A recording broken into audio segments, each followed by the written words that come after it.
This video is sponsored by Toon Blast. Download Toon Blast using the link below or QR code on screen. Well, I'm back. And you thought you got rid of me. Not yet. It's me, Barbecue, and welcome back to my channel. Sorry it's been so long, but I had to take a little me time this past month and just get everything back on track in my personal life, and here we are, refreshed, renewed, rejuvenated. Basically, I'm living my best Lindsay Lohan fantasy when she released back to me in 2020 during the pandemic after basically being gone for like 10 years.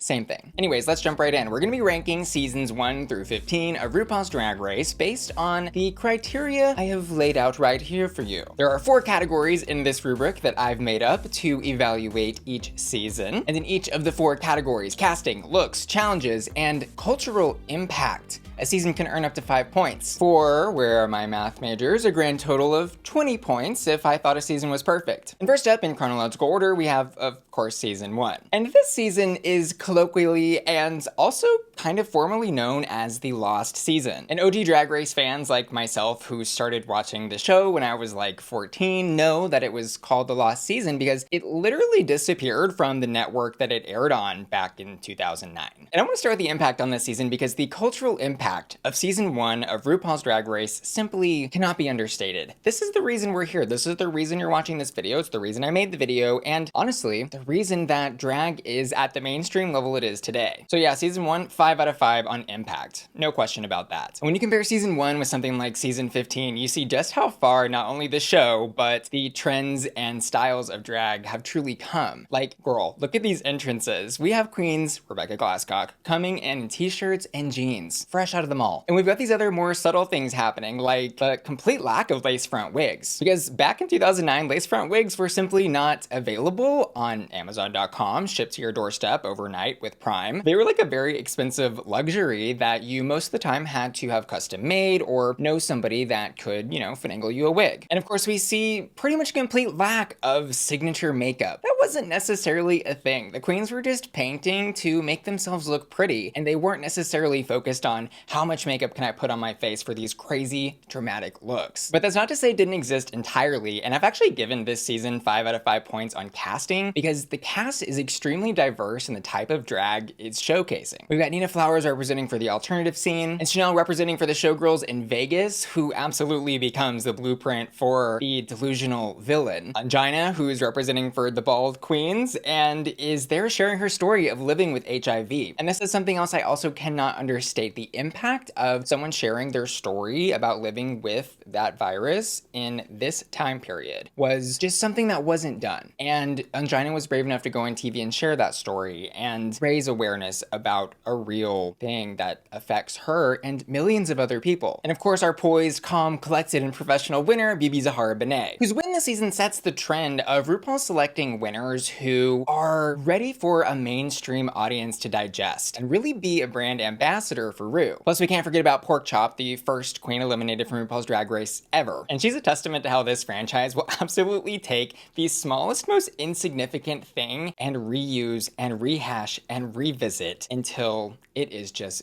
beat. The looks and challenges, I've given 3 points each because some of the runways are good. Nina, Chanel, and Bibi, for example, were ones to watch on the runway every single week, and Chanel even infamously bragged about spending like $20,000 on costumes. Something that for a drag queen in 2009 was not very common because having a full-time career as a drag queen in 2009 was very rare. Other queens though, like Rebecca, Angina, and Tammy made what they had work, and there was no expectation of literally anything for this competition because it was brand new. And the actual challenges I haven't rated higher because the show was, again, figuring itself out, and it was able to find a few select challenges, like for example the design challenge in episode 1, the girl groups challenge in episode 2, and the absolute ball near the finale that ultimately became the blueprint for the types of challenges that would appear in later seasons. And so out of the 15 main US seasons, I have season 1 ranked in 8th place here. Tap, tap, boom! Oh, hey there. I guess you caught me playing my new favorite and free to download mobile game, Toon Blast. Toon Blast is a puzzle game with over 700 levels to figure out with varying complexity. Like Hero is popping pink balloons.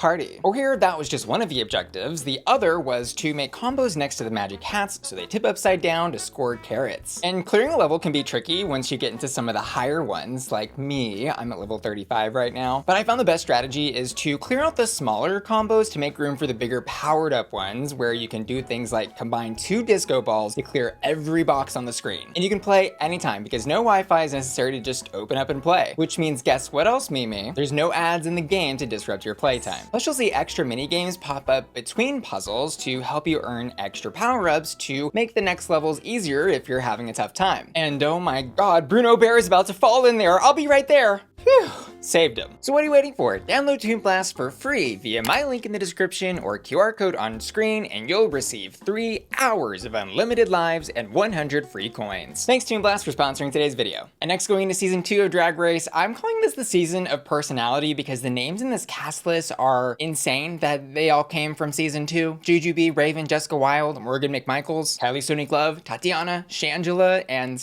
yes, Tyra Sanchez. Every single queen knew who they were, and were these larger-than-life, TV-ready personalities that, to this day, are still appearing on our seasons of RuPaul's Drag Race. These were personalities that the franchise valued enough to bring back and back and back again. Casting in this season, though, 5 out of 5. I do think, though, the interesting thing in this cast of queens was a lack of drag diversity, because we see a lot of different types of pretty queens here, but we don't see that alt club kid drag like we saw from Nina Flowers in season 1, which overall makes for a more homogenous presentation of drag than actually exists in the real world at this time. And we see a lot of runways that are this sort of everyday mall fashion, ready to wear realness. And I'm not judging, right? This was the drag of the time. This is what was easily and readily available, but certainly you can't compare the runways of then to what we see today. What was absolutely great about this season, though, were the challenges. This is the first time we ever get Snatch Game, which becomes not only a season-defining moment, but a series-defining moment. This, I think, was one of the first times where everyone in the cast and people watching are seeing, oh, anything could happen here. It doesn't matter if you're the best-looking queen in the room. What actually starts to matter is, can you be good television?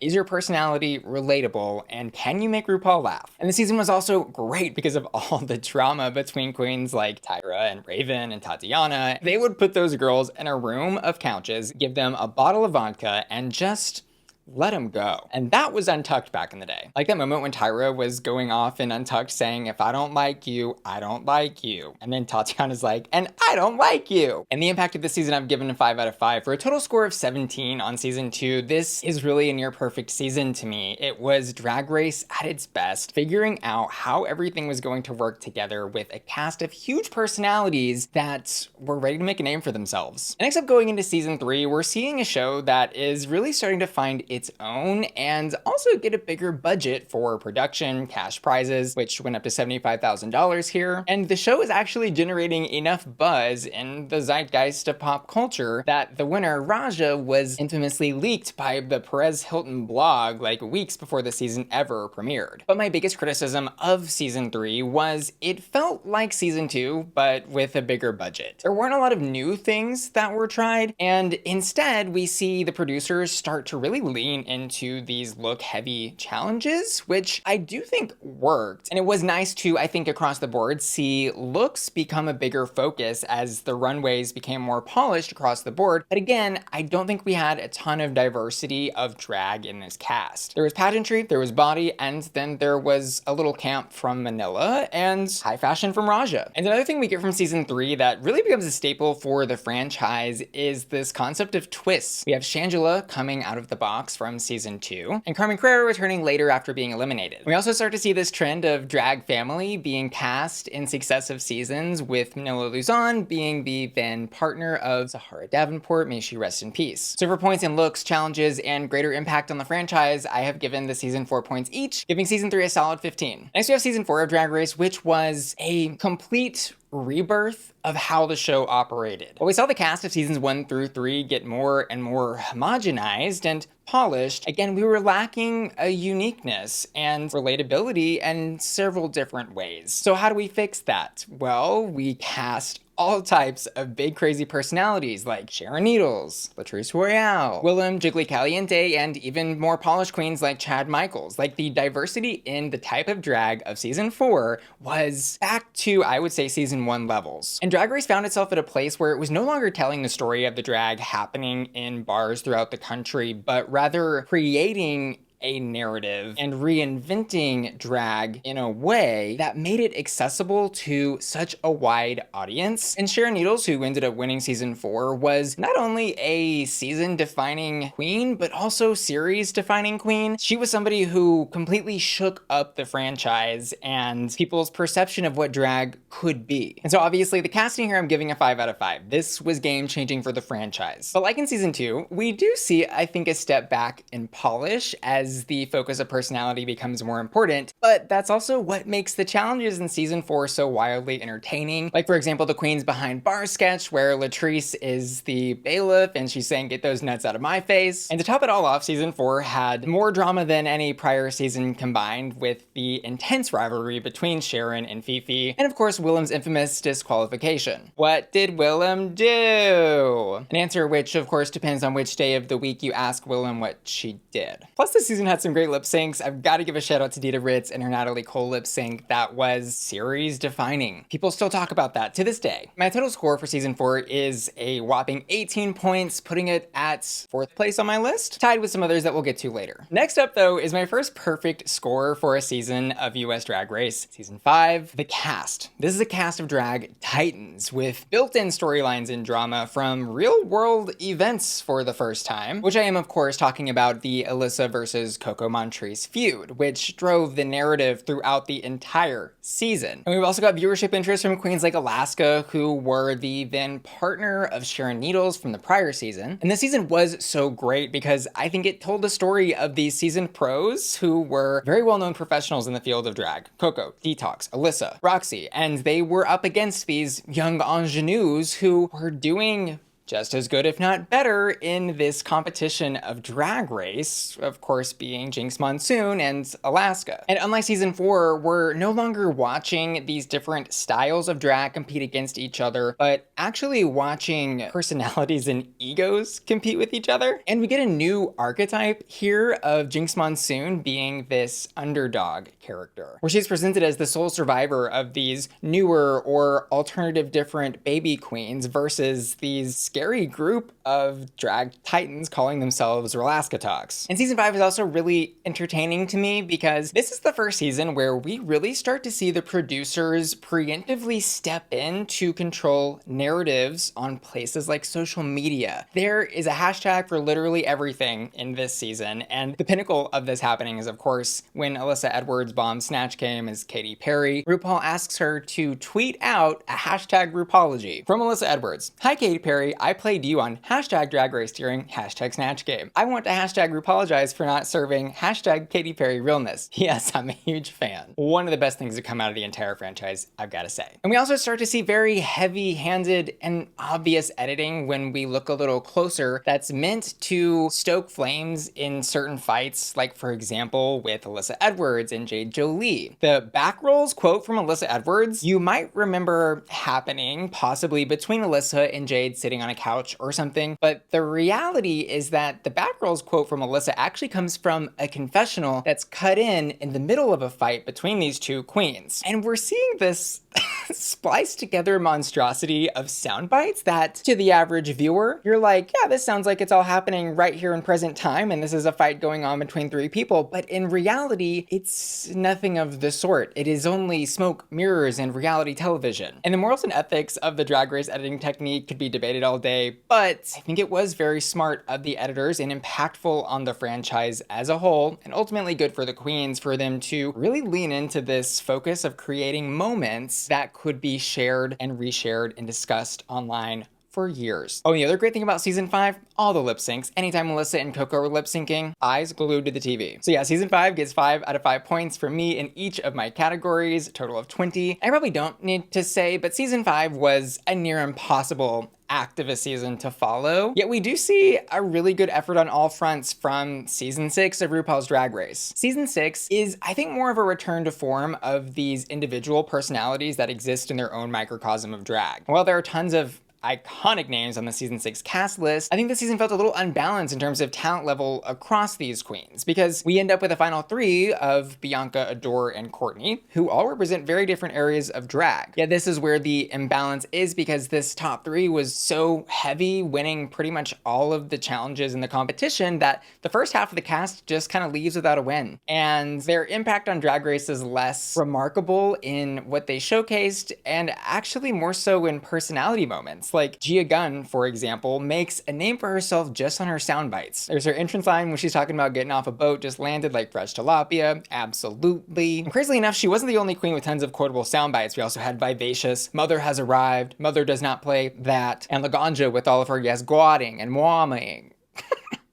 She created her own drag lexicon that is still used and made fun of and talked about today like iconic. And because season 6 was so personality focused, I do think they missed some opportunity to celebrate some of the unique drag that they had right there in front of them. For example, Milk's Spirited Runway, Milk's Pregnancy Runway, Milk's RuPaul Boy Drag Runway, looks which all inspired later runways for the franchise. And in general, the runway looks do suffer a little bit this season, and that's not to say there weren't some great moments from people like Courtney with her giant wings runway. And so I've only given this season a 3 out of 5 for looks. They just weren't something I looked forward to. And I've given the season 5 points for impact just because of all the quotable moments, for a total of 16 points. And next we move into season 7, which I am dubbing the season of fashion. It was almost like they made this intentional choice to focus less on personality and more on runway. And while runways have basically nothing to do with the outcome of the competition, they have so much to do with online discussion, because everyone, and I mean everyone, is an expert on drag fashion. I'm of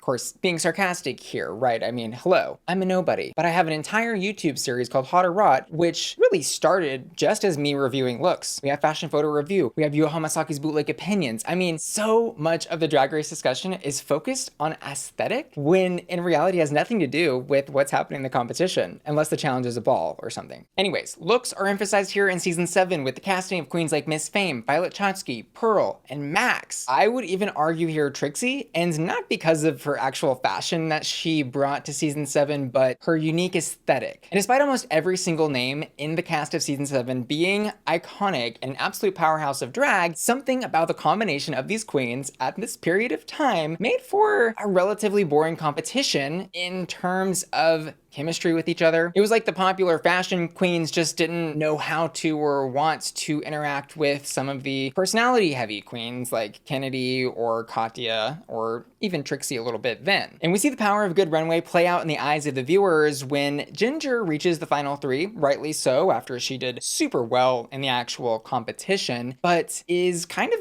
rejected by the fan base, because the fan base is this very aesthetic, look-focused creature. And so I've given the looks in this season a 5 out of 5. Notably, I've got to call out pretty much all of Violet's runways, but specifically the oxygen tank runway that left us gasping for air. But I've only given the season a 2, and the challenges, a lot of the challenges were just bad. Some of them so bad they were good though, like Shakespeare, but definitely just not great when compared with prior seasons. And so season 7 gets a total of 15 out of 20 points for me. And next up we've got season 8, which does come in a little low, maybe than I even expected to rank it on my list, but not for a lack of talent. It's more so because this season I think was kind of failed or forgotten about by Drag Race. For some reason, they chose to only cast 12 queens and have 10 episodes, which was less queens and less episodes than any prior season since season 1. And despite there being honestly a really good diversity in type of drag, I mean, look at queens from Bob, who's basically just a comedian who wears Amazon robot suits on the runway, to queens like Acid Betty and Kim Chi, who are serving looks the house down boots. But despite this wide diversity in drag style, Bob ends up dominating the competition through and through, and it's so obvious that she's gonna win as soon as she opens her mouth and starts telling jokes. This really was a competition, with the weird exception of season 7, I would say, that's more and more focused on personality and making RuPaul laugh. For looks, I'm gonna give the season a 3. This wasn't a season for runways for me, and I'm giving it 4 points in the challenges because if it was a comedy challenge, then Bob was ready to make us laugh, and then 3 for impact. Because while all the promo for season 8 revolved around 100 queens, 100 episodes, it just failed to take off. So season 8 gets 14 points total for me, and that brings us to season 9, which changed the game. This season, to me, let me look at my list, was the last perfect scored season according to my rubric, and is the only season tied with season 5. This cast, y'all, they came ready to compete. They came ready to turn the runways. They came ready to give the drama. Every single aspect of what made Drag Race successful in the past 8 seasons was implemented here in season 9 with a bigger budget than ever because the franchise Drag Race switched from the small-time logo network to VH1. Big money enough, if you remember, to bring in Lady Gaga for the first episode. I've just got to say the entire cast list of season 9, it's incredible. Aja, Alexis Michelle, Charlie Hyde, Cynthia Lee Fontaine, Eureka, Pheromone, James Mansfield, Kimora Black, Nina Bonita Brown, Peppermint, Sasha, Shay, Trinity, Valentina. And the looks this season. There were so many unique flavors of drag being represented. Like we see Nina Bonita Brown, who is doing this very self-made artsy drag on the runway with like a giant peach on her head, next to season pageant pros like Trinity and natural beauties like Farrah and Valentina. And there's so many iconic moments from runways and challenges in this season. Eureka tragically tearing her ACL in the cheerleading challenge. To hurt yourself so bad that you actually have to withdraw from the competition because of a medical ailment caused by the competition, kind of iconic. There were also great memeable moments like Princess Disaster from Aja, and lots of delusion from Alexis Michelle, who's literally producing this season while competing on it. And there are also great quotable moments from queens like Aja when she's telling Valentina that she could walk out on the runway in a diaper. Like, this season was cutthroat. And season 9 also had another franchise defining moment in its finale, where we had Shay coming in with 4 challenge wins and Sasha with 2. It kind of did seem like Shay was probably gonna win, but then Sasha comes in with her rose petal reveal, and that rose petal reveal was not only in itself iconic and beautifully emblematic of this unique artsy style of drag that Sasha brought to the competition, but it also defined what would be happening at future finales for years to come. Just look at the lineup of the season 10 girls at the finale, and they've all got these crazy outfits because they've all got reveals on. Like, a reveal became so important because that could have been that last thing that brought someone the crown. And not only did they have the best finale, but they had the best reunion. The drama, you don't love me. And next we go into season 10, which was not a bad season. Don't let my score misrepresent it. It was a great season, actually, but it kind of had that case of how are you gonna follow up such a great season like season 9? The casting of season 10, lots of powerhouse names: Aquaria, Eureka, Cameron, Asia, Miss Cracker, Monet Exchange. And so for the casting and how they played with each other throughout the season and everything, I gave this season 5 points. And for looks, I've given this season 4 points. And this was a trend I think we really did start to see in season 9, but we're now seeing queens come to Drag Race with these complete runway packages that say exactly who they are in drag, and these packages of runway looks start to cost these queens a lot of money. They're working with designers to have a bunch of unique custom garments made, and we even hear queens like Miss Cracker talk about how she spent a college tuition on her runways. For as obvious as how much these different queens were spending on runway packages, there still was just one standout: Aquaria. Her last ball on Earth looks, Denim and Diamonds runway, and Double Trouble Evil Twin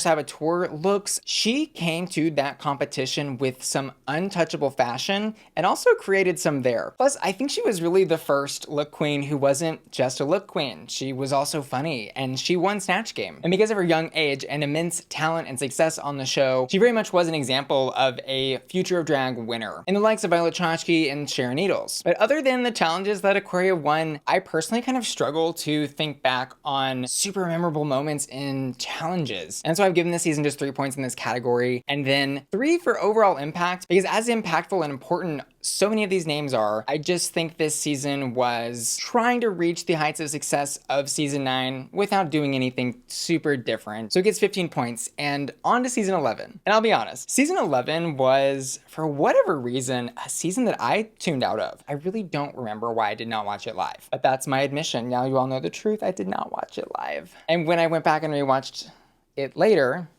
I realized I did not miss much. And I'm not trying to be shady. The biggest issue this season had to me was not that the casting was bad, of which I've given this season just 2 points. It was that the casting didn't work together and was not made better by the types of runways and challenges the queens were given. Evie Oddly's unique, artsy, and alternative take on drag, sure, we saw in some runways, but really didn't translate to challenges. And then we have Silky, who's really funny in challenges like Snatch Game, but who the audience isn't receiving well, and other queens are being put off by. And then we got Brooklyn Heights, who didn't have the poise and control over her persona, which made her kind of unrelatable. And then we even got Raja O'Hara, who is not coming off super well to the other queens or the audience, and as she reflects on later, was a little bit immature. I really don't know if this cast of girls suffered from poor storyboarding, bad editing, or were these queens just not ready yet? Some notable moments from the season though, because it wasn't all bad, were Evie Oddly's runways, which were across the board very unique, and her jellyfish runway I think still is talked about. And of course, Broken Evie's lip sync was iconic, game-changing. That double Shantae was wild. And I don't know, that's pretty much all I remember from season 11. So we're gonna move on. Next up, season 12, which was a very special season to me because this was the first season of Drag Race that I reviewed on my channel. I've gotta say, looking back, this season was exceptional. Firstly, the casting, 5 out of 5 points here. Almost deducted a point for the casting of Sherry Pie, but that was not the fault of the Drag Race producers, okay? It seemed like this misconduct that they exhibited was kind of coming to light after the show was already filmed. Sherry Pie was infamously the first queen to be disqualified in the way that she was from the competition. It was really crazy and surreal to see these disclaimers on this show of like, not only have they been disqualified, but we have edited them out of the season as much as possible. But also like what a testament at the level and quantity of talent from the rest of the cast that editing out a Final Four queen really didn't affect the rest of the season at all. Like just in our top 3 alone, we had Jada giving polished perfection both on the runway and giving lots of poise in these challenges, like her political one, where she also managed to be very funny. Look over there! Crystal Method, who was representing for the Zany Weirdos and was very much her own unique version of a look queen. Like her makeover, I think was one of the best looks in the entire season. And Gigi Good, who won 4 challenges, including the ball and Snatch Game, who was perfect from start to finish. She was like almost too perfect, which could have been her downfall in the eyes of the judges, I'm guessing. She was calculating every possibility of error, and girl, she didn't fail once.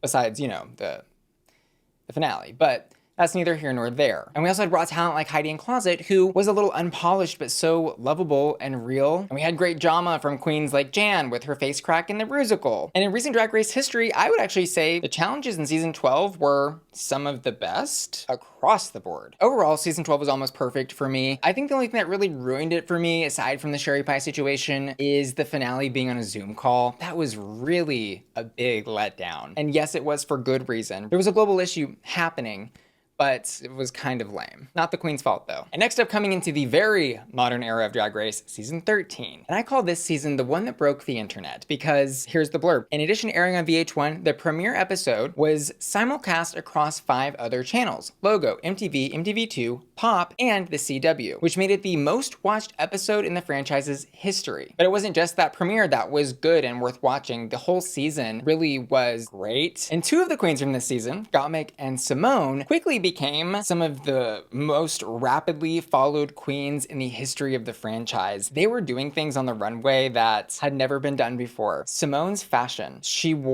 has worn some of my favorite garments of the entire Drag Race catalog. Gottmik too though. Amazing runways. But Gottmik is also super special and unique in the franchise because they were the first ever openly trans male contestant. And one of the first trans contestants to be embraced by the show in the way they were. And I say this because this is really big that they cast Gottmik. This is coming from a show whose namesake once said that competing on Drag Race as a trans person would be like going to the Olympics with performance enhancing drugs, which I think is only fair to say with the context of RuPaul did later apologize for all of that. But but like that's where we came from and this is where we're at now. Huge steps, leaps and bounds. Love to see it. And even though Simone and Gottmik completely dominated the runways throughout the entire season, other queens had really respectable looks as well. And it really was for me just in the challenge area that this season kind of fell flat. It was super heavy on acting and comedy challenges with a cast of queens that was not very funny. And that's not to say they weren't funny at all, because they were in moments. It was just that Simone, for example, I think found one funny thing that she repeated over and over and kind of failed to find funny in different areas. And then Gottmik was super funny in Snatch Game, but not in many other places. And I think this season just would have been a lot stronger if they had more design or runway-based challenges to really emphasize the talents of the cast that was there at the time. But like even some of the performance challenges were just a pain to watch. The Rusical, that has to be my least favorite Rusical of all time. That was bad. What was great though besides the runways was the drama. And that's where I'm getting into Impact for this season, because Impact 5 out of 5 alone for Simone Gottmik. But there's a name I haven't said yet. And that name is Tamisha Iman. And oh my God, Tamisha Iman. On the season, she was a 49-year-old cancer survivor, biological father of 3 children, and someone who was such a seasoned drag professional that they had been in over 200 pageants and said they had won over 90 of them. And her entire narrative was very much built around this return to the art. She was set up for so much success, but that inner saboteur got her in the end. And it all began with the drama with Monet Exchange, and she was gonna call her out for what Monet said about some of her looks in her review with Bob. Then we got into the Tamisha Iman network, all the merch issues. I mean, there was a lot going on. Oh, and of course, all the drama with Candy that happened on the show. There was a huge fight. That was probably the biggest fight since, I don't know, season 9 in Untucked. And the other issue with this season was it did feel very heavy-handed in production. It was like every time we would fall in love with these characters, like Tamisha or Denali, they would get eliminated, seemingly for no reason. But despite its problems, overall, as you can see, it's one of my favorite seasons. And next we got season 14, the season that never ended. Like in the second half of the season, episodes 7 through 14, there were 5 weeks in which no one went home. On the other hand, though, I will say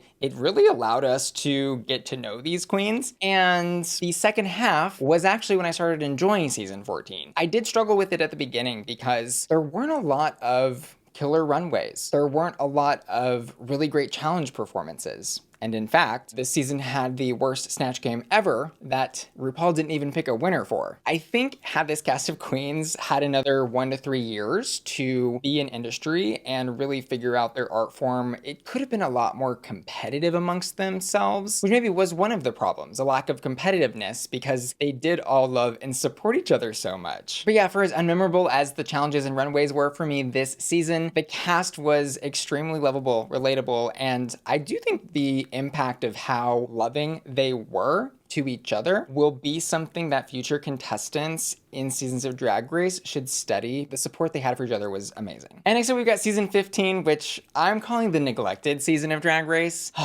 We just watched it, we just reviewed it, and the thing is, I thought it was a great season of Drag Race, but it felt so unloved by the franchise. Like, why did we do these shortened episodes with a cast of 16 queens? More than have ever been cast before, and less time to spend with them than ever. And I do know that they released longer episodes a few weeks ago, but it just felt like such a disservice to the franchise, to the queens, to everyone involved in Drag Race to do what they did. And, you know, you can blame the Real Gays of WeHo or whatever that show's called, but, you know, it's not the fault of the people in that reality TV show that happened. It is the fault of producers at a table who maybe we're making budget cuts. I don't know why they made that decision. It was weird. And it hurt the show, very obviously. Despite production issues, though, the casting was amazing. The twins were super unique and fresh for the show, very much representing the future of drag.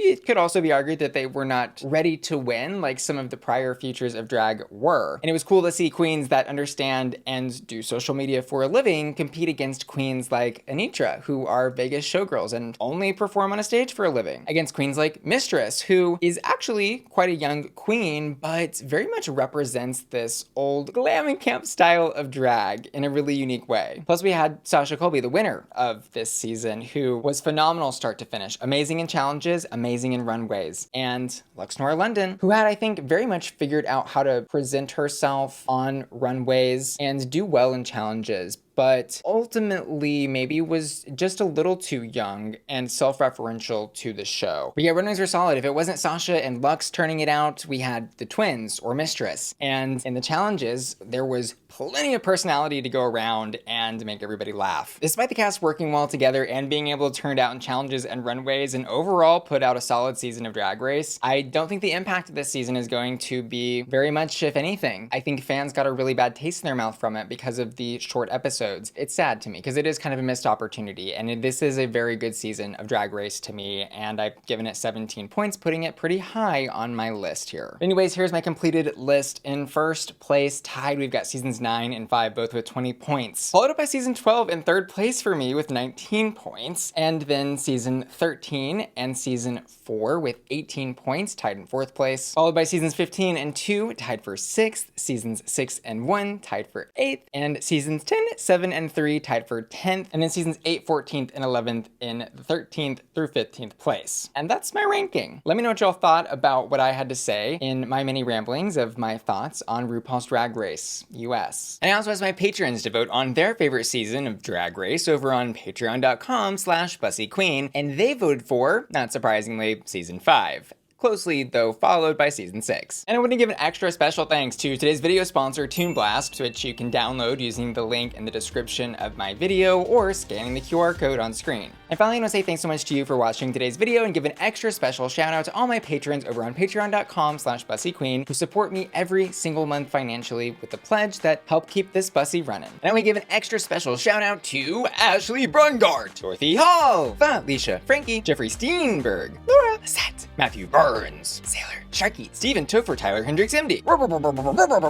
and Will and Tana, who are all supporting me at my Bussy Queen Collector tier over at patreon.com/BussyQueen. See you later. Love ya. Bye.